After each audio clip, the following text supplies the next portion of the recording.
I'd like to introduce as Dr. Chuck Huang from Wing Semiconductor, and Chuck is a Senior VP of Marketing Center in Wing Semiconductor. He has been playing a lot of major role in the R&D area within the company, and he's graduated from National Chengkong University, also get an EMBA from National Taiwan University. And his talk title will be The Trend and the Solution of RF GaN. So let's welcome Chuck. Thank you, Barry. Good morning, everyone. I'm Chuck from Wing Semiconductors. Jack just talked about silicon carbide for power. Now I would like to draw your attention to the GaN for RF. So today I would like to talk about the trend and the solution for RF GaN. Why we like to know about the RF GaN? Because this material actually related to our daily life, even for the future life. So today I would like to show you a short video to show you what's the type of our future life. Connect our lives at increasing speed. Compound semiconductors enable wireless connectivity. In the future, the satellite communication, smart city, and EV car, AR, VR, and Industrial 4.0, etc. I think with the effect, and involve our daily life.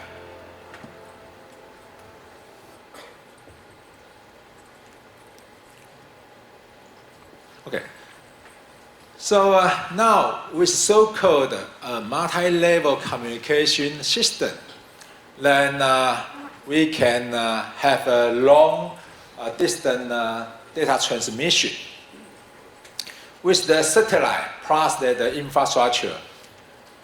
Now we can communicate with our friends every time, everywhere. No matter you are in the desert or you are in the small island of the ocean, we can reach so-called ubiquitous the communication. Okay. How to make it? I believe compound semiconductor, especially GaN, play a very key role. Okay. So let's take a look about the market demand. The CAGR, okay, up to 2028 can over 20% every year. It's a very significant growth momentum. So that's why now the power amplifier of the GaN is replacing traditional LED MOS gradually. However, we also encounter some serious problem. That would be energy consumption. Okay, let's take a look. Comparing to 4G, actually 5G infrastructure, it consumes almost double energy. Okay, if we try to analyze what's the device consume most power, that would be power amplifier. So that means that if we can choose a good material, then we probably can reduce the kind of problem.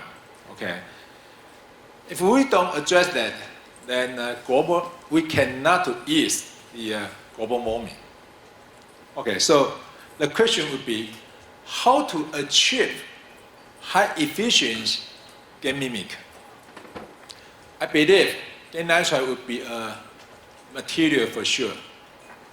Is there any other way? So today I would like to introduce the trend and the solutions to improve the efficiency.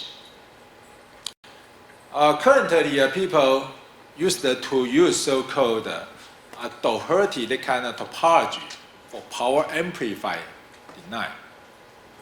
So you can see for the frequency band lower than 10 gigahertz. So most of the infrastructure, including the base station, and now they adopt Doherty, the kind of structure. What's the Doherty PA? It's a topology. We need two power amplifier, one called the carrier amplifier and another called the picking amplifier. With this kind of structure, then we could reach the higher power added efficiency. However, we also pay some penalty. Firstly, we would reduce the bandwidth, and just like I show you that because that we need two power amplifier, so that means that we will enlarge the chip size, and that means that we also would increase the cost as well. But the worst one is that we have to we would limit the linearity. So the question is that how could we to improve the linearity? That would be an important topic. Fortunately, now we can use that so-called DVD. This chart shows you that normally power amplifier, when it operates, okay, increase the input power, then the output power will reach so-called nonlinear edge, nonlinear region. So how to compensate that would be a key topic. If we use so-called digital prediction, the kind of device in front of the power amplifier, then we can try to compensate the kind of nonlinear.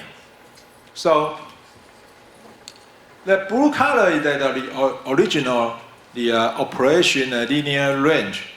If we use that DPD, then we could extend the range to the green color. So this is an example. The blue color one is the original without DPD. Okay, but once we implement DPD, then we can significantly to suppress the sideband at the junction channel power. Okay. So now let's quickly to review the characteristics about the gallium nitride. This kind of semiconductor material, why is it so famous? Okay. Let's comparing with the traditional silicon and the gallium arsenide, then we can realize so-called one band gap semiconductor. It demonstrates a very good energy band gap that allowed it to be operated at a higher voltage. And at the same time, let's take a look about the radar chart. It can still demonstrate very outstanding breakdown voltage and current handling. Okay, so that's why it's the widely used for the kind of high power application. Okay, including satellite communication. How could we to improve the performance of the data transmission? If we, in the future, okay, if we would like to increase the operation frequency band, okay, then we can use so-called that is match, but with a different band gap, the kind of AP capability.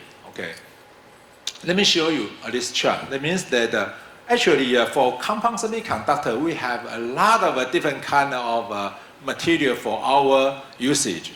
If we choose a constant that is the number, then we have, for instance, okay, gallium arsenide. Okay, if we choose this one, then for the center lattice the constant, then we can combine it with a different kind of compound semiconductor. Okay, then we can form the so-called heterojunction, the kind of structure to form the so-called 2D EG. Okay, then we can allow the very high-speed electron mobility to reach so-called high electron device, high electron mobility device to reach high frequency operation. Okay. So, in the opening, Barry just mentioned today we will not talk only about the semiconductor material, but also circuit, okay, even product. So later on, I would like to introduce more about the characteristics, the advantages of the GaN, okay, for RF, especially from the design viewpoint, okay, because that for the physics advantage, I just introduced that is the high breakdown voltage and it's the very good thermal conductivity could allow us to operate gallium nitride for high power usage. But how about it's the performance for RF? Okay, let's take a look. Okay, let's compare the semiconductor material with traditional CMOS and the gallium arsenide. Okay, then we can see that for the low line, gallium nitride demonstrate the largest one low line comparing to gallium arsenide and CMOS. Okay. That means that it's easier for the designer to do the output matching circuit. If we combine it with so-called image impedance together, okay, then from this Smith chart, at the same power output device, we can see gallium nitride comparing to gas and the CMOS, the matching point is much close to the 50 ohm. So that means that it allows the designer to design a wider bandwidth. What's the advantage? Currently, for example, for our cellular, we have a different band. We call it a low band, middle band, high band, even ultra high band. With the gallium nitride, maybe in the future, we only need one power amplifier to cover the whole band. Okay. So the bandwidth is also another advantage. Okay. On top of original is the performance. Okay. I have a real example to show you. Okay. Actually, it's not only bandwidth but also size. The three different kind of chip actually is also the same output power, 1 watt, but the chip size is huge different. Why? Because of the power density. Gallium nitride shows the smallest form factor. It allows us to assemble, okay, to assemble this chip to a very small system. And another example to show you that is the impedance. Comparing gas, you can see at the 10 watt expand the kind of application. Gallium nitride demonstrates almost 10 times, okay, output impedance comparing to gas. Okay, today I have some example to show you the real application with the several years effort. In semiconductor, we developed some high performance technologies. So allow me to introduce this technology with some real application. Currently, in semiconductor, we already officially released 0.45 micron, quarter micron, and 0.12 micron for infrastructure for defense, and for satellite communication. Okay. Let me introduce the one by one. Let's start from 0.45 micron. Okay. Such kind of technology can operate at 50 volt, and it can to reach the power density to 10 watt per millimeter. If we use for the baseband usage, we can see that it's the power added efficiency comparing to traditional LED MOS. No matter it's for 2 gigahertz, or we call it low band, mid band, or even to high band, ultra high band, it demonstrates outstanding power added efficiency. Okay. As for the quarter micron, for defense or for satellite, okay. You can see that for wind, we use the field plate, so to improve its performance. Such kind of technology can operate at 28 volt, okay, at X to KU band. And the other advantage that you know that the gallium nitride, such kind of material, is so robust. So some people even use such kind of very excellent performance to remove some original device or to change the structure. For instance, the same company for almost the same frequency the application. Before, they use protection circuit to protect the gas LNA, but with the so robust material characteristics, gallium nitride LNA, they need the extra protection circuit. Okay. So the last one is 0.12 micron for satellite and for point-to-point radio. Okay. For such kind of application, you can see that if we implement gallium nitride to replace gas, then we can shrink the die size at least 1/3. With such kind of small form factor, then in the future we can put more device and to form the so-called beamforming, the kind of system. Okay, so the last session I would like to introduce WinSemi to you. I believe most of you already know WinSemi. Okay, Semiconductors, we are founded in 1999 in Taipei, Taiwan. Now we have more than 3,000 employees. And currently, okay, we have a 3-inch gallium arsenide, the kind of technology. For GaN, currently we have a 4-inch, and for some optical application, we have an indium phosphide, both of a 3-inch and 4-inch. Now we are the worldwide #1 compound foundry. Our market share is more than 70%. Okay.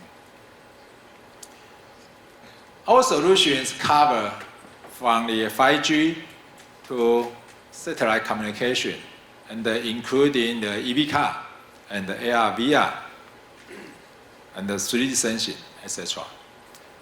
I believe in the future, GaN would keep involving our daily life. Thank you. Thank you. Well, you know what? I hold a new toy today. This is, one of our gear to let you answer your question by your cell phone. You can just scan the QR code, right? So you'll get a first chance to ask the question. And I will read the question from here, but at the same time, you also can raise your hand, but maybe, I will have the person raise a question online first. First question is coming from Poshen Chu. Question is very promising. The GaN devices, as you mentioned, and what is Wing Semiconductor's view on GaN on silicon for the infrastructure application? Okay. Yes, it's a very good question. GaN on silicon, right, for infrastructure. Yes, I believe that some of you know that several years ago, one famous company, MKTC, they truly have that kind of technology, okay, GaN on silicon for infrastructure. As I know, now they transfer their direction to GaN on silicon carbide. From my viewpoint, that GaN on silicon is a potential material for RF power.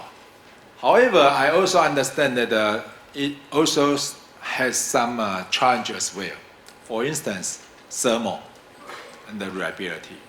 So today I would not say that it can or cannot, because I also would like to know the final answer. But now, as I know, some companies still strive for that kind of a development. So I think that in the future, maybe GaN on silicon can be used for some specific application. But if to answer this question for infrastructure, GaN on silicon, I think it still have some challenge have to overcome. Okay, but I would not say that it's impossible. That's my answer to this question. Thank you. Good. So even though I have a different opinion, but let the speaker maintain his opinion. The next one is the question from Max Lin.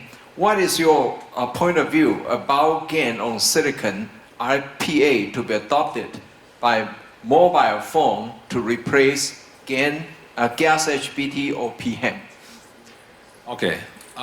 Yeah, it looks like the GaN on silicon is the topic is pretty hot. Okay. Yeah, I would like to share my viewpoint first, then maybe Barry. I believe that last year or 2 years ago, okay, same in SEMICON, we talked about this topic. So let me share with you my viewpoint first, then maybe you can share later on. Okay, I think that the GaN on silicon for cellular power amplifier, I think it's different from for the earlier question, okay, for infrastructure, because the power level is totally different, okay. So for GaN on silicon for cellular, I think maybe could be possible, but it takes time, okay. Win Semi, we also pay attention to such kind of development. Okay, we notice some university or some companies, they do advanced development. Okay, so I also curious about the answer. Some people say that it's highly possible. Okay, however, I also noticed some experts to highlight that kind of a difficulty as well. But back to the basic. Okay, all the technologies have to answer the question, because no matter infrastructure or for cellular, I think that's for business. Okay, it is worth to have such kind of a technology. I mean, the GaN on silicon for cellular. Okay, if we consider the volume, could it reach so-called economic scale? Okay, could we to reduce the price, no matter it is not only the semiconductor price. Currently, as you know, that for the PA packaging and the testing cost is even higher than the device. So I think that if only the cost issue maybe is not enough to drive it. I think another advantage, for example, I just told you that the RF bandwidth, maybe if we in the future GaN on silicon, if we can demonstrate that the wider bandwidth to reduce the PA number, that means that in the future, if we reduce the PA quantity, then we can put a more different kind of application in the mobile. Maybe that would be another trigger point. That's my humble opinion. Good. Well, how about you? Okay, since you asked me a question.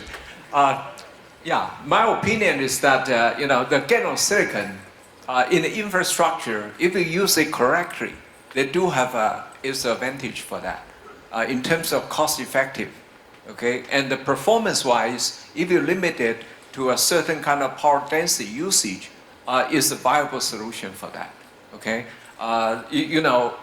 There are several companies invest to do that, including my company. Okay, so that's why I say I share a different opinion. Even, I don't want to argue for that.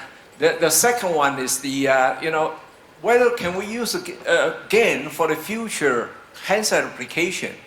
I would say it's feasible because, the really key point is that can you make it into operate at under 5 volts operation? Answer is yes. You can make it the knee voltage way below 1 volts. Okay, not as close as the P-hand, but that is feasible in terms of the power, the efficiency of those. But if you ask me how long to go, I would say within 5 to 10 years, that's possible to become a future. Okay, so that's my own opinion. Definitely, it's really debatable. That was one of the hardest questions in this year's IMS. People talk about that, and whether GaN can replace, can be used in a handset in the future. Right? That's just my 5 cents. Thank you. Okay, thank you. Let's give the speaker another big applause.